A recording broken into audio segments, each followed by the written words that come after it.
Olá, seja bem-vindo ao podcast Endocrino Papers. Aqui lhe mostramos como se manter atualizado em endocrinologia, mesmo que você tenha pouco tempo para estudar. Eu sou Ícaro Sampaio. Eu sou Eric Trovão. E o assunto hoje é novo guideline sobre hipertireoidismo na gestação.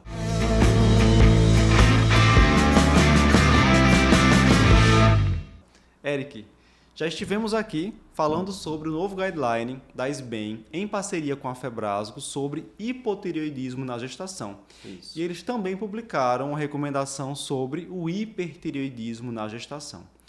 Quando a gente pensa no caso de um hipertireoidismo numa paciente grávida, duas doenças principalmente vêm à mente. Eu diria duas condições vêm à mente, né? Uma delas classicamente patológica, que é a doença de Graves, mas temos também uma condição que tem uma relação intrínseca com a fisiologia, com as mudanças fisiológicas da gestação, que é a tireotoxicose transitória da gestação.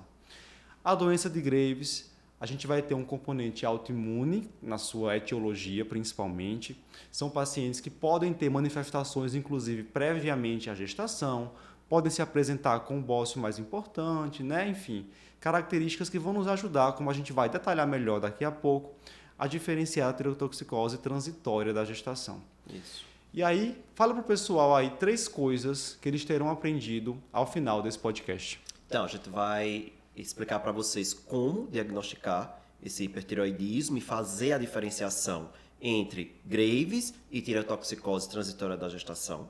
A gente vai falar também sobre como tratar esse hipertireoidismo na gestação e como deve ser o segmento com a dosagem de TRAB naquelas pacientes que têm doença de Graves e engravidam. Muito bem.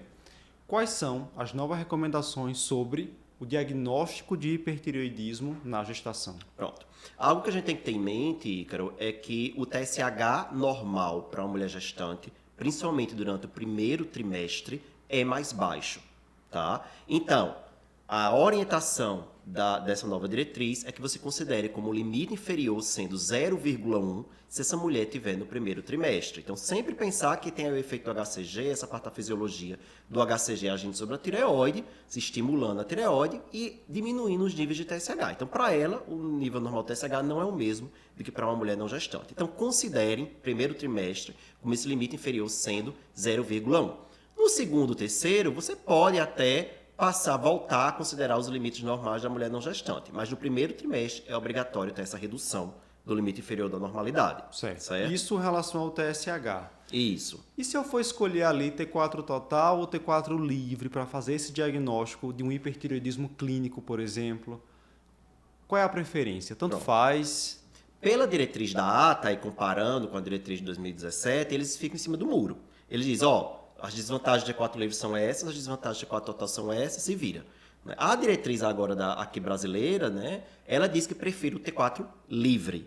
Né? Na minha conduta, eu realmente, mesmo sabendo das limitações metodológicas da dosagem de T4 livre na mulher gestante, eu ainda prefiro o T4 livre ao T4 total, porque a gente sabe que o T4 total vai aumentar na gestação, e aí para você ter uma regrinha lá de aumento porcentagem mês a mês, que às vezes complica, é muita matemática, vamos ficar com o nosso T4 livre de sempre mesmo. E a diretriz, ela nos deixa até tranquilo em relação a isso, a utilizar o T4 livre. Perfeito. Então, para diagnóstico, considerar o limite inferior do TSH 0,1 Isso. E considerar T4 livre. No lugar certo? do T4 total.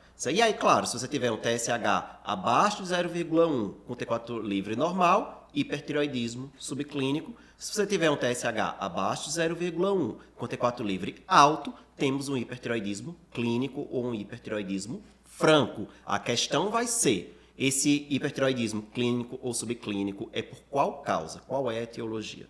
Perfeito. Uma vez feito o diagnóstico de hipertireoidismo, quais são os exames que vão nos auxiliar a fazer o diagnóstico diferencial entre doença de Graves na gestação e hipertireoidismo transitório da gestação? A gente pode, a princípio, dar uma checada na própria função tireoidiana, né? A doença de Graves, ela costuma ser mais grave, ou seja, dá muito mais hipertireoidismo clínico, né? Enquanto a tireotoxicose transitória da gravidez dá mais subclínico. Então, os níveis de TSH costumam ser mais baixos, por exemplo, no Graves do que no hipertireoidismo subclínico. Os níveis de T4 livre costumam ser muito mais altos no Graves do que no transitório da gestação, certo? E o T3 costuma estar alto no Graves, está normal no hipertireoidismo transitório da gestação. Só que isso é tudo muito falho, né? Muita intersecção aí. Então, se a gente for confiar só nesses parâmetros da função tireoidiana, vai ser mais fácil a gente dar um diagnóstico errado. Sim. O melhor mesmo seria a dosagem do TRAB, certo? Então, a gente dosa o anticorpo lá, o antirreceptor do TSH, que é o TRAB, e que, uma vez positivo, vai apontar para o diagnóstico de doença de Graves, uma vez negativo, vai apontar para o diagnóstico de hipertireoidismo transitório da gestação. Lembrando que eu não posso, tá, minha gente, fazer cintilografia, tá, de tireoide, não vai fazer iodo radioativo, pelo amor de Deus, está contraindicado, certo? Então, eu vou realmente utilizar aí o TRAB para ajudar nesse meu diagnóstico. Se clinicamente houver algum sinal para a doença de Graves, isso também vai facilitar. Se a paciente tiver, por exemplo, oftalmopatia de Graves, então você já sabe ali que é uma doença de Graves, né? Sim. O que não quer dizer que não vai dosar o TRAB. O TRAB vai ser dosado por outros motivos também. Mas a principal forma de diferenciar, sem dúvida, é a dosagem do anticorpo. O momento do diagnóstico é algo que pode ajudar um pouco também, né? A gente tem uma tireotoxicose transitória, o nome já diz, é transitória. Está mais relacionada ali ao primeiro trimestre, ao pico do HCG, que vai acontecer em torno de 10 semanas e tende a melhorar após esse período. O próprio guideline traz um fluxograma onde ele mostra que se o diagnóstico de hipertireoidismo aconteceu no segundo ou terceiro trimestre, você já vai considerar Graves como sendo a primeira etiologia. Exato. Você vai pensar a mulher lá no segundo trimestre, já perto do terceiro, você vai pensar que é hipertireoidismo transitório. Não faz sentido. Ok. Tenho hipertireoidismo diagnosticado, sei qual é a causa, quando é que há indicação de tratamento com tionamida em uma gestante com hipertireoidismo? Tá. Quando ela tiver doença de Graves e essa doença de Graves estiver causando um hipertireoidismo clínico. Só. Se for hipertireoidismo subclínico, independente da etiologia, não vai tratar. E se for um hipertireoidismo transitório da gestação, independente se é um hipertireoidismo clínico ou subclínico, raramente vai ser clínico, também não vai tratar. Certo? Então você só trata doença de Graves com hipertireoidismo clínico. Só usar a lógica, ó. A meta quando a gente trata o hipertireoidismo clínico é manter um T4 livre no limite superior, certo? Isso. Então, qual vai ser a meta se eu for tratar o hipertireoidismo subclínico? Exatamente, se o T4 livre já é normal, né? Exato. Não faria sentido. Então, é isso, minha gente. Não é para se estressar com o hipertireoidismo subclínico. Você vai acompanhar essa gestante. Se for um hipertireoidismo transitório, acalma a gestante, porque no segundo trimestre vai se resolver e nenhuma repercussão negativa vai ser dada aí para o binômio mãe-feto. Perfeito. Certo? O máximo que você pode fazer, se for um hipersubclínico ou um hipertransitório e a paciente está tendo muita palpitação, muito sintomática, fazer um propranolol, dose baixa. O menor tempo possível. Perfeito. Porque tem também efeitos adversos sobre o feto, né? Bradicardia, retardo de crescimento intrauterino. Mas aí poderia ser utilizada. A única terapia farmacológica possível nesses casos. Nada de tionamida, certo? Isso. E essa recomendação que a gente está falando agora não é nenhuma novidade. Não mudou, né? É uma recomendação da diretriz, mas que vai de encontro aí às recomendações internacionais, ao que já era feito. Ok. Falando então da gestante com hipertireoidismo clínico, TSH suprimido, T4 livre aumentado. Por Graves. Como vai se dar o tratamento dessa paciente? O tratamento medicamentoso, inicialmente, com tionamida dessa paciente? Pronto, aí vai depender do trimestre, certo? Se ela está no primeiro trimestre, a gente faz propil, tiuracil. Se ela está no segundo ou no terceiro trimestre, ela faz metimazol, o tapazol, né? E aí, até se ela já tinha Graves, engravidou, estava usando metil, está no primeiro trimestre, você troca para o propil, tiuracil, chegou no segundo, volta para o tapazol. Né? Então, essa é a orientação, você vai de acordo com o trimestre. Certo? Lembrar que o tapazol está mais associado a malformações congênitas do que o propil. Por isso que no primeiro trimestre você usa propil. Mas o propil está mais associado aí a efeitos indesejáveis hepáticos. Então, se você usar por tempo prolongado na gestação, segundo, terceiro, você vai talvez aumentar esse risco. Então, é melhor no segundo e terceiro você fazer o tapazol. Primeiro trimestre, a preocupação é com o feto. Isso. Segundo e terceiro é com a mãe, certo? E que não deixa de ser com o feto também. Porque se a mãe faz uma doença hepática, uma insuficiência hepática, alguma coisa, o feto vai sofrer. Sim. É não esquecer, pessoal, tanto o propil quanto o metimazol podem atravessar a barreira placentária e podem ser teratogênicos. A questão é que a embriopatia pelo metimazol ela é mais frequente e mais grave que aquela causada pelo propil. Por isso, nas primeiras 16 semanas, preferir o propil tiuracil, certo? E a meta, né? Você está usando, você vai aí ter uma meta para esses níveis de TSH, T4 livre. O TSH, relaxa, tá? O TSH ainda não normalizou. Relaxe, tá? Você vai se estressar com o T4 livre. E também não é para se estressar muito o T4 livre para deixar esse T4 livre normal, não. Porque se o T4 livre ficar normal demais, isso significa que essa dose de tapazol tá alta para o feto. Porque a gente tem que lembrar que o tapazol, ou o propil, seja lá qual for que você estiver usando, vai agir também ali no feto. Então você vai acabar gerando um hipotireoidismo fetal se você fizer doses muito altas. Então, para evitar isso, o alvo do T4 livre é em torno do limite superior da normalidade do T4 livre, podendo estar um pouco aumentado, inclusive. Perfeito. Então tá ali, vamos supor, o normal é até 1,8, a mulher tá ali com 2 T4 livre, mas está assintomática, tá bem. Não precisa aumentar, deixa quieto.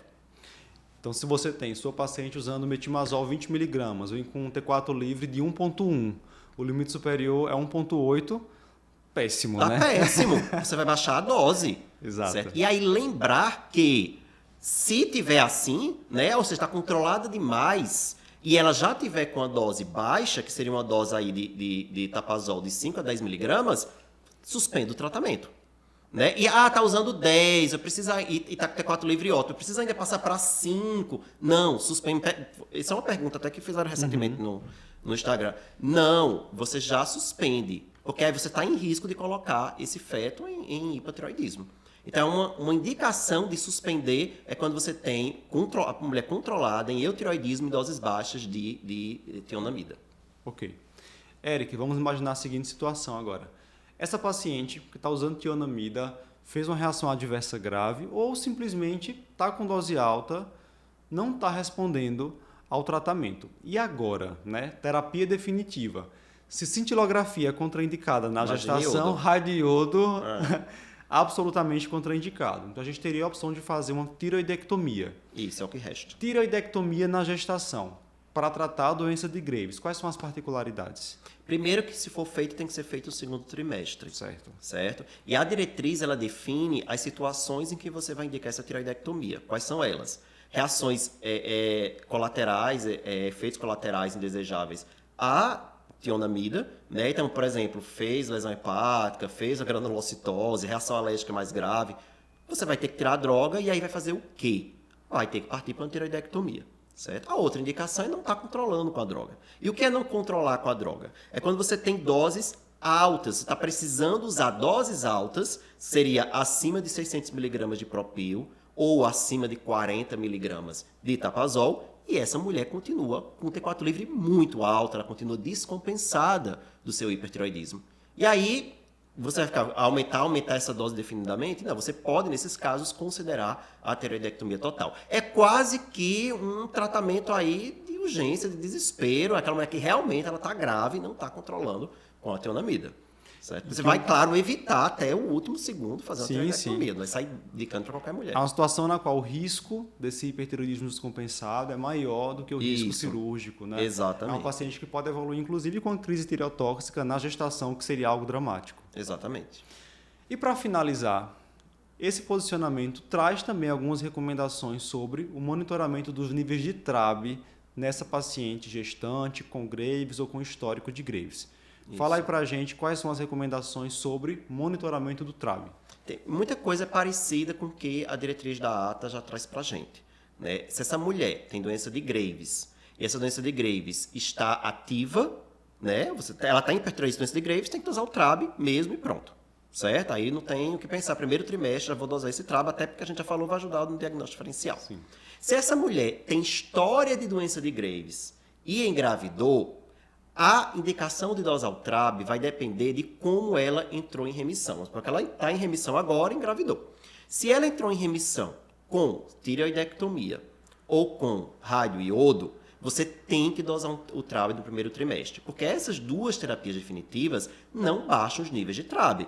Essa mulher pode continuar tendo TRAB alto, e se esse TRAB estiver alto, ele vai atravessar a barreira placentária e pode levar a um Graves fetal. Então eu preciso dosar, porque se estiver alto, eu vou ter que alertar o obstetra para fazer um segmento de sinais ali fetais de hipertireoidismo, de doença de Graves no feto, certo? Excelente. Agora, se essa mulher Então, se ela entrou em remissão com radiodo e com cirurgia, eu tenho que fazer a dosagem. Se ela entrou em remissão com tionamida, a remissão com tionamida significa que os níveis de TRAB caíram, porque senão ela não teria entrado em remissão. A gente sabe que faz parte do tratamento a queda do TRAB dessas mulheres, né? Então ela está em remissão, porque usou tionamida, tapazol, e engravidou, aí você não precisa dosar o TRAB, você está tranquilo, porque se ela continua eutiroideia, é porque esse TRAB continua baixo.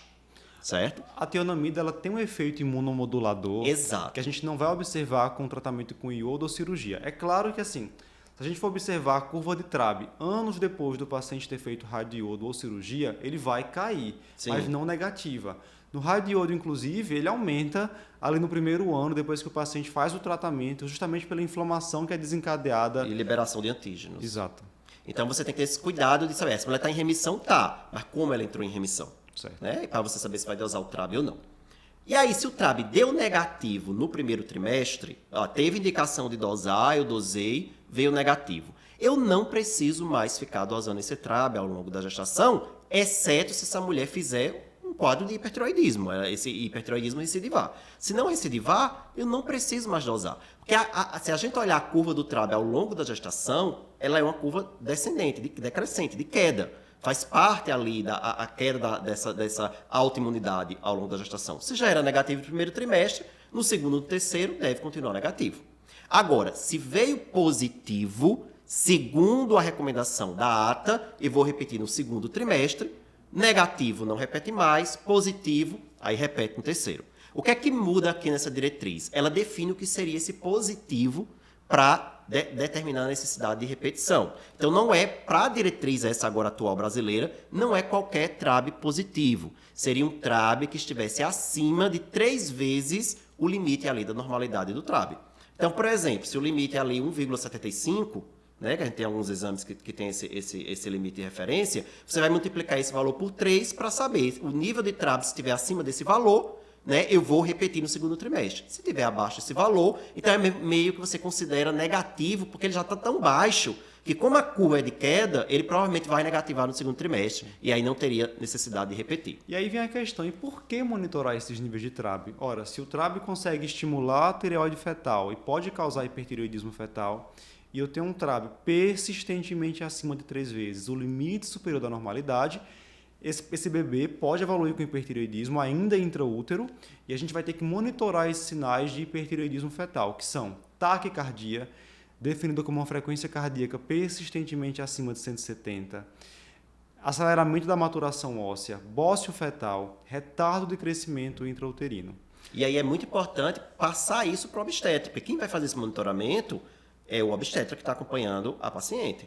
Né? E lembrar, se você está em serviço público, né, ou medicina da família, fazendo esse acompanhamento, é uma paciente que deve ser encaminhada para um pré-natal de alto risco. Com certeza. É. E acompanhamentos a curto prazo, né? A diretriz fala, inclusive, quando for chegando ali terceiro trimestre, você abreviar esse tempo de reavaliação da paciente. Bem lembrado. Fica até de 15 em 15 dias a reavaliação. Isso. Perfeito. Então, esses são os principais pontos desse novo posicionamento.